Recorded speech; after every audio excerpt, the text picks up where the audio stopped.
Is your Yorkshire Terrier causing chaos in your home by destroying all sorts of things? Well, we're here to help. Welcome back to the Fenrir Yorkshire Terrier Show. My name's Joe and I'm a certified canine leader here at FenrirCanineLeaders.com.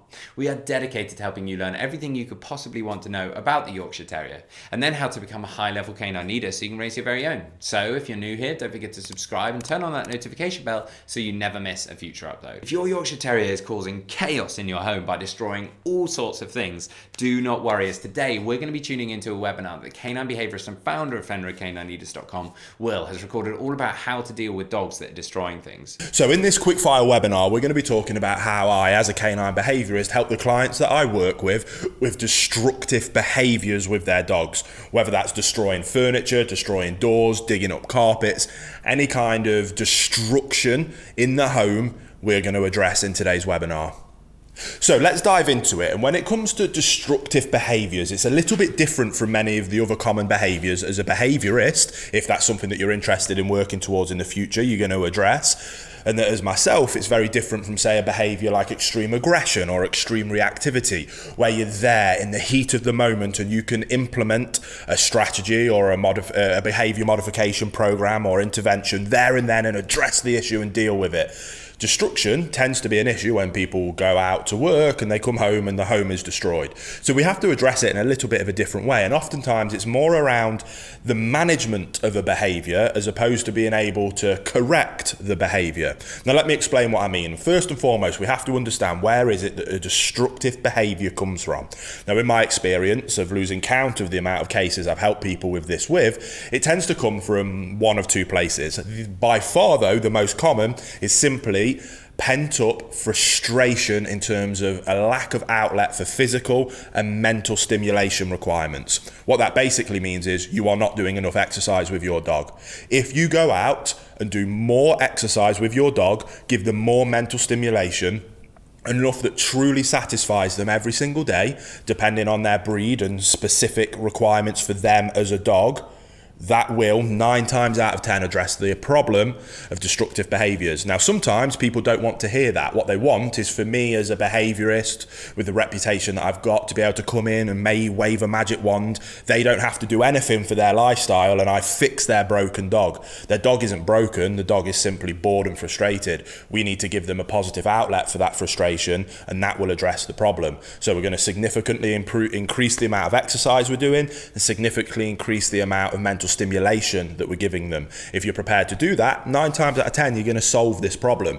Now if you want to do that in more of a professional setting, you're going to have to develop the people skills of being able to get that across to your clients in a way that first of all won't upset them by simply calling them out and telling them that they're the problem, but helping them see that that's the case and helping them come up with a process and a program of how it is that they can quickly and efficiently be able to provide additional exercise and mental stimulation. And that's where you can develop different strategies around quick fire ways of exercising dogs, quick fire ways of providing more mental stimulation for them. Hey guys, if you didn't already know, we officially are on TikTok and you can come and follow us all over there. No, you're not going to see me dancing to different songs, but what you will see is much more of me working with dogs and showing you all the different tips and tricks that you need to raise perfect canine companions. So if you're on TikTok, you want to come and say hello, I can't wait to see you over there. There'll be a link in the description box below. And as is always the case with any behaviour case that I work on, I always help our owners restructure their relationship with their dogs and help them become a higher level canine leader.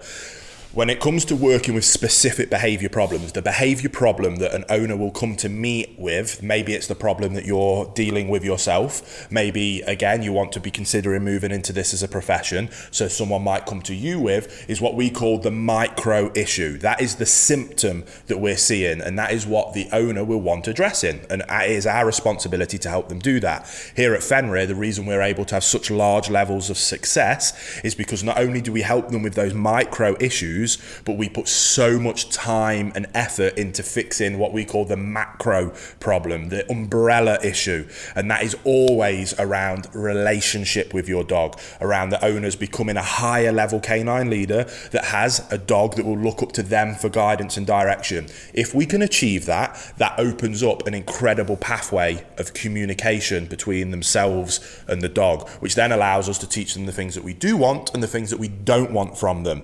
Now, in terms of destructive behavior being the micro issue, it's one of the few behaviors where addressing that at a macro level might not necessarily be what they're looking for in the micro fix. It doesn't mean it's helpful, it's incredibly helpful. So I highly suggest that you go and do that, because that will address any other possible problems that will come up in the future.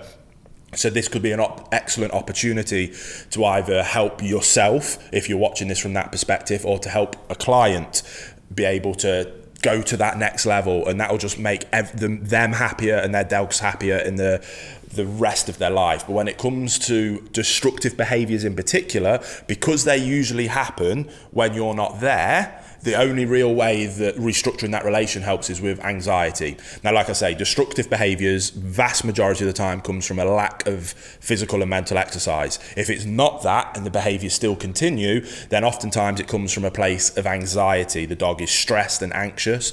That anxiety tends to come, usually all of the time, comes from a lack of leadership. If a dog has a calm, consistent leader in its life that it trusts implicitly, they have no reason to be anxious. Then, as long as they're getting plenty of exercise, they'll happily relax and calm down. That's why we focus on those two things first.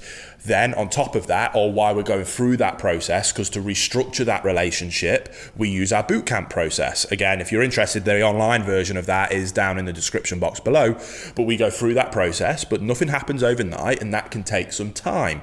Now, like I say, that will 9 times out of 10, even more so 99 times out of 100, will address this issue. If it doesn't, or while we're going through that process, we simply use a methodology of managing the behavior. Stop setting your dog up to fail. To set our dogs up for success with destructive behaviors, it's simply about managing the environment, ensuring that there's not things in their environment that they can destroy. To do that, the easiest way is to crate train or pen train our dogs. Let me start by saying that it is not cruel whatsoever. If you get a dog and stuff it in a crate that's never been in there before, you're a poor leader, the dog is already anxious, you're not giving it enough exercise as it is, so it's already got pent-up frustration, physically, mentally, and on top of that, anxiety from a lack of leadership, then you leave them in there for 10 hours, then we've got a problem. But that's not necessarily the crate's fault. Again, that's a macro problem that we need to address. If you are a calm, consistent leader, providing your dog with plenty of exercise and leaving them in a crate for an appropriate amount of time, 3 to 4 hours at a time, before letting them out for an additional bit of exercise before going back in, then there is absolutely nothing wrong with using a crate, and a dog will love it. Dogs are denning animals. I like to cover crates with a big towel or blanket to make it nice and dark, put a nice bed in there so it's nice and cozy. Nobody else can ever go in that crate. That's the dog's special, safe, calm place for them to go, take themselves away and relax. That is what we're looking at achieving, and that's what we're looking at doing. To help with destructive behaviors, if we can get the dog to learn to love their crate, which is very easy if we follow that basic methodology, we leave them in there with a frozen Kong, get a Kong toy, stuff it full of some meat pate, chuck it in the freezer, then before you go out, 10 minutes before you go out, let them sniff the Kong, put the Kong into the crate, shut the crate door so they can't get in there, and I promise you, you do that every time, your dog will be begging you to go away so that you can let them in the crate and shut them in there with that Kong. They'll look forward to that time alone. You add that on top of exercise, they go in, the Kong provides additional mental stimulation while they work their way through it. Happy days, everyone's happy. The dog then works their way through the Kong. Oh, I'm knackered now, I'm just gonna have a little sleep until the boss comes home. You come home, do a bit more exercise. Again, it's not rocket science. Add in more exercise, add in better leadership, control the environment, nothing in your house ever gets destroyed again. It's not rocket science. The theory is simple and straightforward, just requires a little bit of commitment and dedication and leadership on your part if the owner, or helping your clients' owners be able to implement those kind of basic strategies just with dedication and commitment to the desired outcome, which is having a perfect dog, which you will have if you put in that effort. So I hope that was helpful. Go away, get stuck in, start implementing those things, and I promise you, you're going to achieve incredible levels of success. And there you have it, guys, some really useful tips and tricks from Will there, all about how to stop your dog destroying things. I really hope you enjoyed today's video. If so, get involved in the comments down below, as we would love to hear from you. Don't forget to subscribe and turn on that notification bell, as we have 3 dedicated videos coming out every single week, so I can't wait to see you in the next episode.